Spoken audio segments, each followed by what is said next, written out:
In this video, I want to do two things at the same time. First, I want to show you how Matplotlib, Seaborn, and the plot method with pandas all work to generate visualizations. Second, as an example, but also as good information, let's talk all about bar plots. Every single way we could get a bar plot to display in Python. So Matplotlib right here, and I'll be using, because everything is so visual, I'll just be using the notebook for this. Matplotlib has a module called pyplot, which we traditionally alias as PLT. Seaborn, we alias as SNS. So that's just like NP for NumPy and PD for pandas. Those are pretty standard ways to alias what it is we're trying to work with. Matplotlib is the baseline graphing engine in Python. Almost everything else in Python that produces visualizations is built on top of Matplotlib and elaborates on Matplotlib by changing the defaults. Seaborn and pandas both use Matplotlib as its underlying engine. So that said, let's talk about how we would generate a bar plot using Matplotlib. So in this example, I took the feature conf econ. That's asking people in the ANES, how worried are you about the future of the economy? And we have these different categories. Up here, I have code to change the order of the categories. You can take a look at that. But I wanted it ordered from not at all worried to extremely worried, and I have the frequencies here. So once I've saved the value counts as a Python variable myBars, then I can pull out attributes. .index pulls out the actual text, and .values pulls out the numbers. The simplest bar plot in Python is this. PLT from Matplotlib .bar. I'm going to pass it on the x-axis the values of the index, and then on the y-axis the values of the frequencies for each of those categories. And here we have a bar plot. It doesn't look good. First of all, we have overlapping labels on the x-axis, and it's just kind of rudimentary. So there are some things we can do to improve this figure. The first thing is we can adjust the size of this figure in our Jupyter Notebook.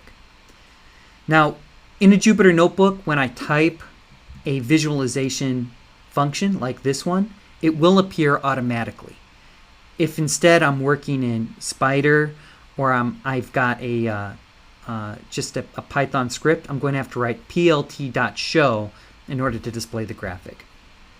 But if I want it to display bigger, then I can use plt figure. Inside plt figure, I write fig size, and then the number of inches for the width and the number of inches for the height. Now, inches, that's going to vary from computer to computer, how many inches you've got. So it's always going to scale it down proportionally to fit on your screen. So if I set 15 inches wide and 6 inches tall, but then shrink it proportionally to fit on the screen, it looks like this. So basically I've just made it wider, and that gives me a lot more room to display the different labels so that they're not running into each other. And now all of a sudden I've got a bar plot that is readable, usable. Okay? Then I can orient those bars horizontally by just changing bar to bar H. Bar H in Matplotlib just means horizontal bar plots. Now, there are other aesthetics we can add. 3 of them are PLT Y label and X label. And then another is PLT title. That allows me to add an X label, a Y label, and a title. So here I can say the number of people, the level of worry, amount of worry about the current state of the economy. Okay? Now, these aesthetics, the axis labels and the title, that'll work whether we're using Matplotlib or Seaborn or pandas. Now I can also change the color. I can make these bars red by just adding color equal red. And I can change the colors by bar. So here I'm saying blue, blue, blue, red, red, and it counts from the bottom to the top. Blue, blue, blue, red, red. Now I might want to do a thing like this if I'm trying to follow Wilkie's advice about using aesthetics to make a figure more memorable. So in this case, it makes sense to take the very worried and extremely worried people and give them a worried kind of color, like red, red alert. Okay? So that's a way to do this. So the preceding functions here were all about how to plot in Matplotlib. Now I'm about to switch gears and show you how to do this in Seaborn. Now, should you use Matplotlib or Seaborn? It's your choice. Use whatever is most comfortable for you. My preference in general is for Seaborn because Seaborn graphics tend to look better. Here's a bar plot constructed with Seaborn, with the same figure size as above. Okay, you could tell that there are some slightly different fonts used and different colors for the bars. So that's the default on Seaborn. Again, you can change that. The primary function in Seaborn for a bar plot is sns.barplot. Okay? Now, this is one way to construct a Seaborn plot. There's another way to do it that's a bit more standard. And that is, rather than providing like a series like we had above, I can use the reset index method on this mybars, and it gives me a data frame where index is a column and the values are another column called convecon. Seaborn wants a data frame, and it has a good syntax for handling data frames. So I can get the exact same thing by passing the data frame with an argument data, and then specifying within that data frame which feature goes on the x-axis and which feature goes on the y-axis. And I use SNS bar plot. In Seaborn, if I want a horizontal bar plot, all I do is I swap out what's x and what's y. So in this case, I've put the values of convecon's frequency on the x-axis here, and the category labels on the y-axis. And now it's horizontal. So I don't have to write bar plot h, I can just interchange x and y. Now I've got it horizontal. Even though this is Seaborn, I can still use the exact same Matplotlib aesthetics for the labels and the title. So level of worry, number of people, worry about the current state of the economy, and I've got this figure here. Okay, so this is how I would change the colors. So with the palette argument, and I could write blue, blue, blue, red, red, and it gives me very worried, extremely worried, and red, just like we had for Matplotlib. Okay, the third method for bars is the pandas plot method. So it's a method instead of a function, which means I start with the data frame, and then I apply the method to that data frame, so dot plot. And then I can write kind equal bar. Now there are many different kinds, and you can play around with this yourself. We could do kind equal scatter, kind equal line, but here we're going to do kind equal bar for our bar plot. And then we specify the x and y axis, and we have a bar plot once again with slightly different defaults. So the axis labels are oriented perpendicular to the axis. And then we have a legend, which we don't need because there's only one color here represented. So this is the basic bar plot we can get from the plot method from pandas. Now, instead of using the plt fig size function, we can change the size of it with the fig size attribute and passing a list. So this is a 10 by 6 figure. So just specifying fig size here. To create a horizontal bar plot, we just write bar h instead of bar. and keeping everything else the same. And it uses, again, the exact same labels from Matplotlib as the other two. If we want to change the colors of the bars, then we use the color argument, and we could again write blue, blue, blue, red, red, and it gives us red colors for the worried people.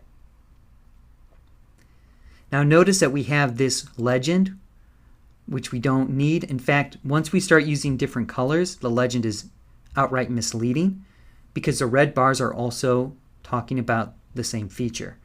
So if I wanted to turn that legend off, then I would write legend equal false, and the legend no longer appears.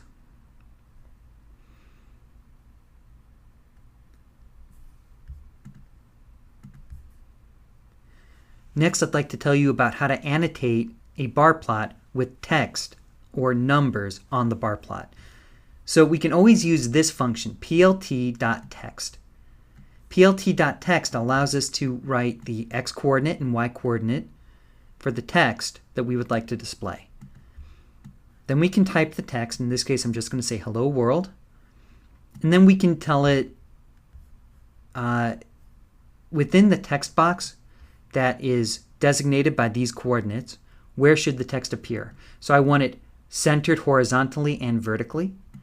And then I can change the font size of that text. So when I apply this, changing the bars to green just because I can, when I apply this, it gives me hello world right here in the middle. Now, that's not very useful. Let me show you what we can use this for. So I have some text here, and you can please read the notebook because I explain where this code comes from. But this code can be used to label each of the bars with the actual frequency. So it's a bit more challenging to do this in Python than it ought to be. But if you apply this code after any vertically oriented bar plot, whether it's Matplotlib or Seaborn or plot, then we should be able to get the numbers on top of each bar. And then there's a slight variation to this code that allows us to annotate horizontally.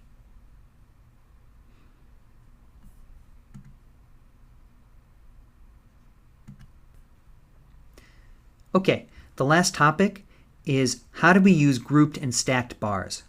So in this case, I'm using group by to create a data frame where I'm now splitting up this count of how worried people are according to the party ID, Democrat, Independent, or Republican.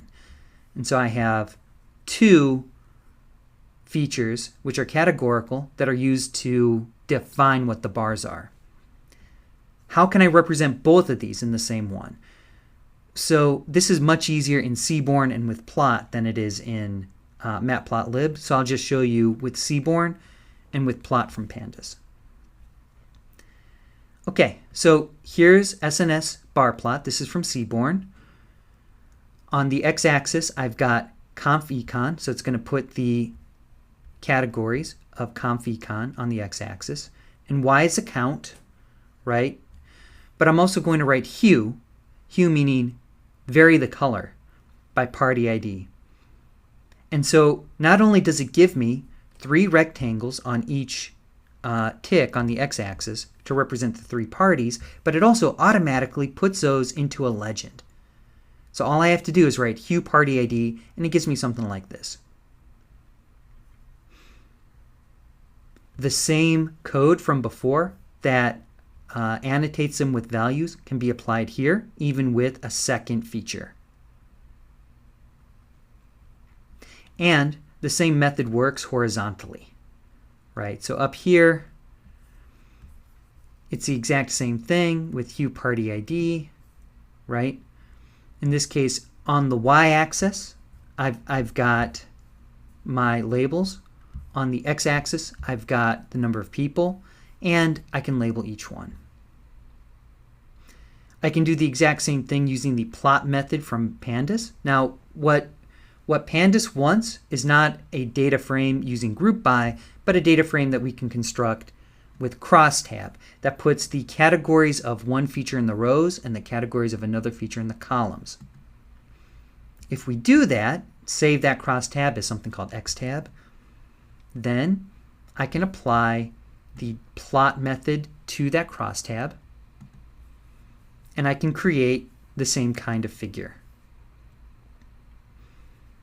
And I can do that the other way by just switching which column or which features in the columns and which features in the rows. If I switch it so that party ID is in the rows and confidence in the economy is in the columns, then it puts party on the x-axis and it gives me color-coded by confidence in the economy.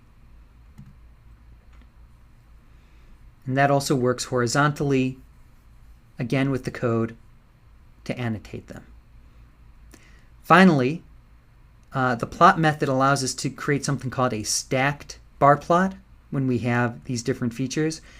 All we have to do is use the stacked equal true argument, and then it gives us something like this, where the different bars are all next to each other, stacked in this way, where we again have the legend.